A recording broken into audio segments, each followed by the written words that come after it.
Hey everyone, ये है class 8th की हिंदी रीडर का चैप्टर नंबर 14 ठुकरा दो या प्यार करो बाई सुभद्रा कुमारी चौहान। तो ये एक कविता है जिसमें भगवान से प्रार्थना कर रही है एक बहुत ही गरीब औरत। तो उसने अपनी एक व्यथा सुनाई है इस कविता में। सबसे पहले हम इस कविता का उद्देश्य पढ़ लेते हैं। ईश्वर के प्रति निष्काम समर्पण ही भक्ति की चरम प्रकाष्ठा है। निष्काम समर्पण का मतलब होता है सेल्फलेस डेडिकेशन। मतलब अगर आप सेल्फलेस डेडिकेशन के साथ ऊपर वाले की प्रार्थना करते हो, ऊपर वाले को याद करते हो, तो वो भी आपको ऐसे ही आपको वो ये ना गुड डीड्स आपको वापस मिलती हैं। तो जैसे आप ऊपर वाले के साथ करोगे, भाई मतलब से याद नहीं करोगे, सेल्फलेस डेडिकेशन के साथ उसको याद करोगे, तो वो भी आपको बहुत मदद करेगा, वो भी आपकी बहुत मदद करेगा। चरम प्रकाष्ठा का मतलब होता है कि अत्यधिक सुख मिलना। मतलब जब हम सेल्फलेस डेडिकेशन के साथ ऊपर वाले को याद करते हैं तो हमें एक जो सुख की प्राप्ति होती है वो अलग ही होती है, राइट। अपने गुण दोषों को सहज स्वीकार कर उस परम पिता के चरणों में अर्पित होना ही जीवन का परम लक्ष्य है। इस शाश्वत सत्य को प्रस्तुत कविता के माध्यम से पाठक वर्ग तक पहुंचाना ही कवयित्री का उद्देश्य है। मतलब शाश्वत सत्य का मतलब होता है यूनिवर्सल ट्रूथ। मतलब भाई हम किसी भी मतलब से अगर हम ऊपर वाले को याद नहीं कर रहे हैं, हम एक सेल्फलेस डेडिकेशन के साथ ऊपर वाले को याद कर रहे हैं, तो क्या होगा, ये एक यूनिवर्सल ट्रूथ है कि भाई अगर आप अच्छे से बिल्कुल सेल्फलेस होकर ऊपर वाले को याद करते हो तो आपको जो सुख की प्राप्ति होती है वो आप अपने जीवन में लक्ष्य पाने में आपको बहुत मदद करती है। सबसे बड़ी बात है कि ये जो कविता है, ये जो सुभद्रा कुमारी चौहान ने जो कविता लिखी है, ये इसीलिए लिखी है ताकि वो इस बात को पाठक वर्ग तक पहुंचा सकें। मतलब पाठक वर्ग कौन है? स्टूडेंट्स जो हैं, उन तक ये उद्देश्य को पहुंचा सकें। तो देव तुम्हारे कई उपासक कई ढंग से आते हैं, सेवा में बहुमूल्य भेंट वे कई रंग की लाते हैं। तो यहाँ पर उपासक का मतलब क्या होता है? भक्त। मतलब वो जो भिखारिन है, ये जो औरत है, यहाँ पर क्या कर रही है? ऊपर वाले को याद करते हुए कह रही है कि देव तुम्हारे कई उपासक, मतलब हे प्रभु तुम्हारे कई भक्त जो हैं, वर्शिपर्स जो हैं, वो अलग अलग तरीके से आते हैं। सेवा में बहुमूल्य भेंट, मतलब हमेशा जब आप मंदिर जाते हो तो कुछ ना कुछ लेकर जाते हो वहां पर भेंट चढ़ाने के लिए, ठीक है। तो कई रंग की लाते हैं। धूमधाम से साज बाज से वे मंदिर में आते हैं, मुक्ता मणि बहुमूल्य वस्तुएं लाकर तुम्हें चढ़ाते हैं। मतलब धूमधाम से साज बाज से यहाँ पे मतलब क्या है? वहाँ पे ढोल बजा के थोड़ा ना लेके जाता है। यहाँ पर मतलब है कि बहुत सारे बहुमूल्य चीज़ों को लेकर जाते हैं, चढ़ावा चढ़ाने के लिए बहुत सारी चीज़ें लेकर जाते हैं। मुक्ता मणि का मतलब होता है कीमती मोती को लेकर जाना या फिर मोतियों की हार लेकर जाना, ताकि हम प्रभु को खुश कर सकें। तो काफ़ी लोग इस तरीके से लेकर आते हैं। मैं ही हूँ गरीबनी ऐसी जो कुछ साथ नहीं लाई, फिर भी साहस कर मंदिर में पूजा करने चली आई। मतलब मैं ही एक गरीब ऐसी हूँ जो कुछ भी लेकर नहीं आई हूँ, लेकिन साहस करके मंदिर में क्या करने आ गई हूँ? पूजा करने आ गई हूँ। तो यहाँ पर वो एक व्यथा अपने बयान कर रही है कि भाई सभी लोग तो इतना सब कुछ लेकर आते हैं, तुझे चढ़ाते हैं भगवान, लेकिन मेरे पास तुझे चढ़ाने के लिए कुछ भी नहीं है, मैं खाली हाथ आई हूँ, ठीक है। तभी उन्होंने अपने जो ये औरत है, इसने अपने लिए गरीबनी वर्ड यूज किया है कि मैं एक गरीब हूं जो अपने साथ कुछ नहीं लेकर आई और साहस करके मंदिर में भी आ गई और पूजा करने आ गई। मैं धूप दीप नैवेद्य नहीं है, झांकी का श्रृंगार नहीं, हाय गले में पहनाने को फूलों का भी हार नहीं। अब देखो, नैवेद्य मतलब होता है खाद्य वस्तु, मतलब खाने की वस्तु जो होती है। मतलब बहुत लोग क्या कहते हैं, धूप बत्ती दीप वगैरह और खाने की कोई चीज़ चढ़ावे के लिए ज़रूर लेकर आते हैं, लेकिन वो ये कह रही है कि भाई मैं तो कुछ भी नहीं लेकर आई हूँ, मैं तुम्हारे श्रृंगार के लिए भी भगवान कुछ नहीं लेकर आई हूँ, यहाँ तक कि मेरे पास गले में पहनाने के लिए माला भी नहीं है, मैं इतनी बड़ी भिखारिन हूँ। तो इस तरीके से वो अपनी व्यथा को बयान कर रही है। कैसे करूं कीर्तन मेरे स्वर में है माधुर्य नहीं, मन का भाव प्रकट करने को वाणी में चातुर्य नहीं।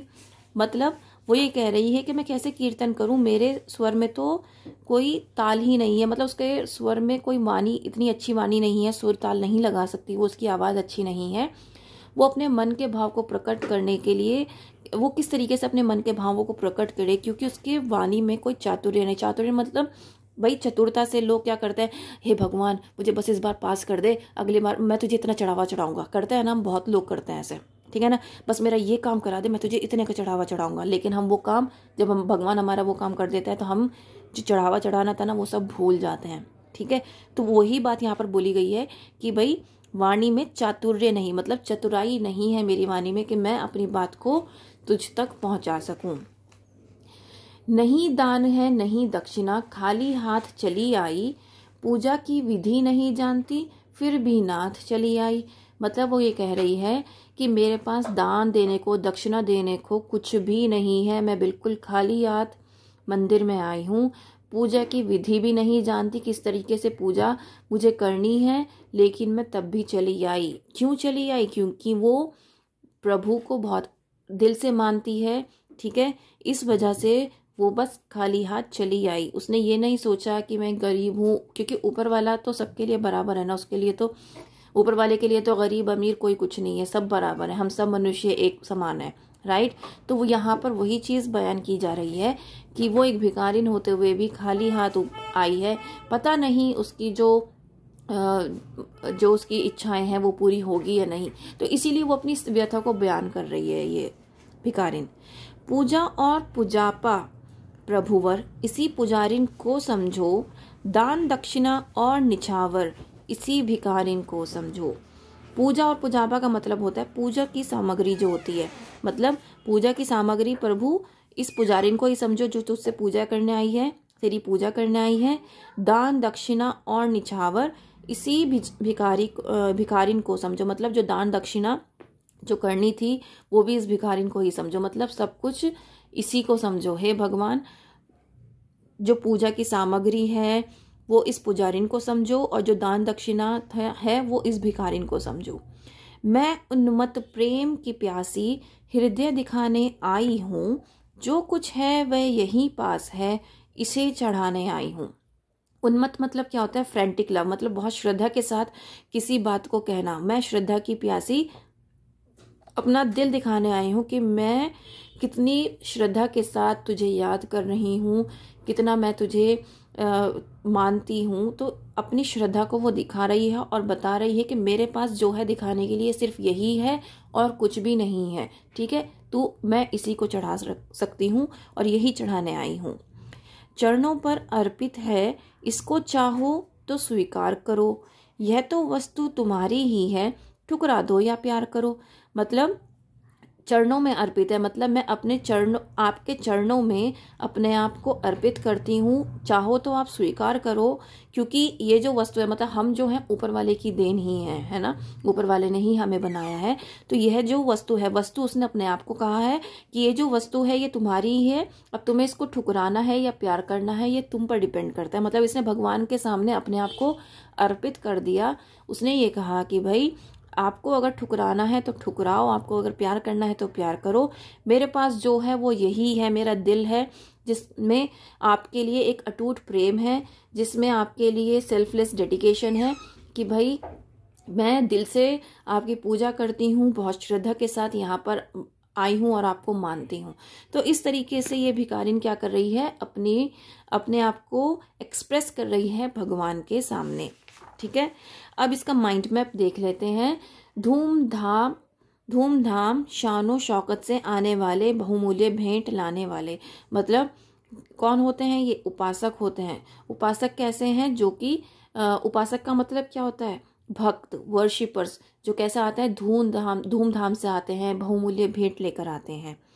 स्त्री के पास क्या नहीं है? ना ही उसके पास धूप दीप है, ना ही नैवेद्य है। नैवेद्य का मतलब क्या होता है? खाने की कोई भी चीज, खाने की वस्तु। ईश्वर का श्रृंगार नहीं है, फूलों का हार नहीं है, स्वर में माधुर्य नहीं है, वाणी में चातुर्य नहीं है, तो ये कुछ भी नहीं है इस स्त्री के पास। क्या प्रार्थना कर रही है?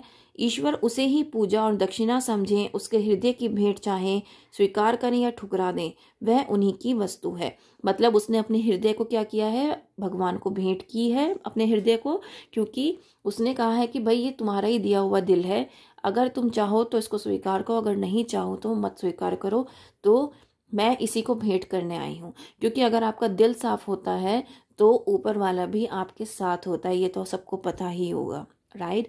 तो इस तरीके से ही आपका चैप्टर कंप्लीट हो जाता है। उम्मीद करती हूँ कि मैं इस चैप्टर को समझाने में सक्षम रही हूँ। अगर कोई भी दिक्कत आती है तो प्लीज़ आप कमेंट करके पूछ सकते हैं, मैं आपकी हेल्प ज़रूर करूँगी। That's all from my side. Thank you.